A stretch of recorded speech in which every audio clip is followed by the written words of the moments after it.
step of prepping a bed that we perform is forking. So you can actually get a broad fork. That's a lot easier than what we use, just a potato fork. But it does the same thing, just takes more forking. So we go, mainly for our carrots we do this. We don't really do this for any other veggies, but we want to loosen the soil nice and deep for the roots. So we come here and fork down, and I push down as far as I can, and I'll just pull it back, and that kind of lifts the soil and breaks it apart and allows oxygen to get down where the roots are going to be. So this bed is actually already done.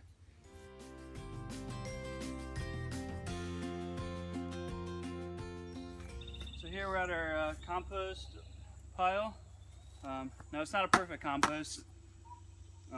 Here we have some fresh stuff that we just brought, and this is some older stuff that's been sitting and breaking down. So you can see the fungi on the pile here is actually very important because that's what breaks down the organic matter. So it's not a pure compost like most people would want, but it's horse manure and it's very fine. So once you mix it in, it breaks down really fast.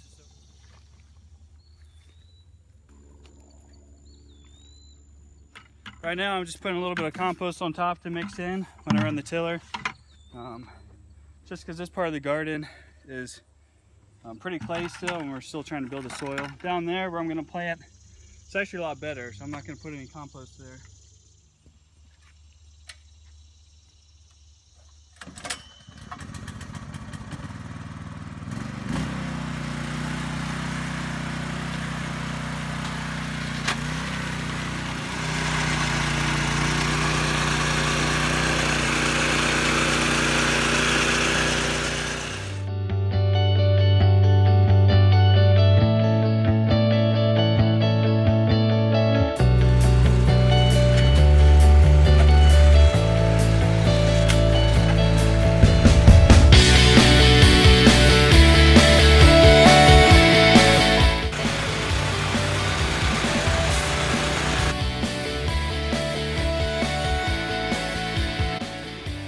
When I just mixed it in there for the carrots germinate in about 1 to 2 weeks, and that's about how long it'll take for this to break down.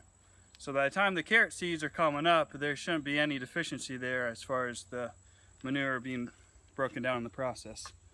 So we do all our own compost, as far as we don't buy anything in. Now all this does come off the farm locally from a horse farm, and we also get some wood chips from the city of Rittman. So all that's free, and we try to take advantage of that as much as we can. So it saves on the expense of compost, and for us, we know it's good stuff. We don't have to worry about what's in it. So now that I've tilled the ground, I'm going to come back and hill it to give us a nice depth of loose soil for the carrots. We actually used to use a garden rake to do this, but we found that a hoe takes more strokes, but it seems to tire us out less because we're moving less dirt with each stroke. That's just because your wife's not as strong as you. Where at now?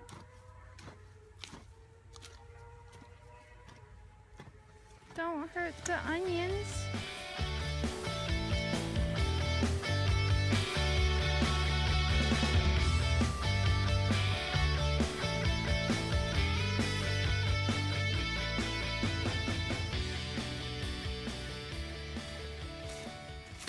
If you didn't notice, right beyond me here is our basil. Toes, toes.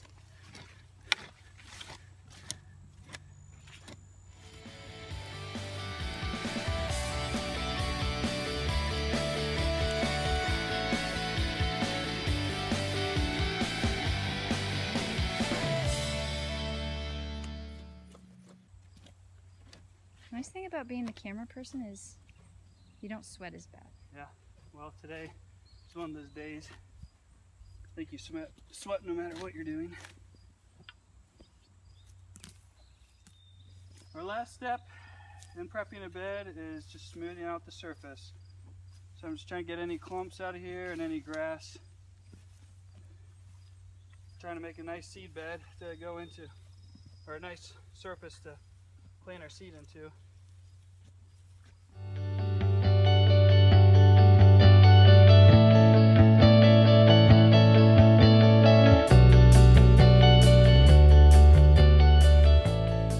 We actually had lettuce in this spot before, so there's some residue from the lettuce plants. So we try to at least get 2 crops in one spot a year. Sometimes, depending on the days of maturity, we may only get 1. Sometimes we might get 3.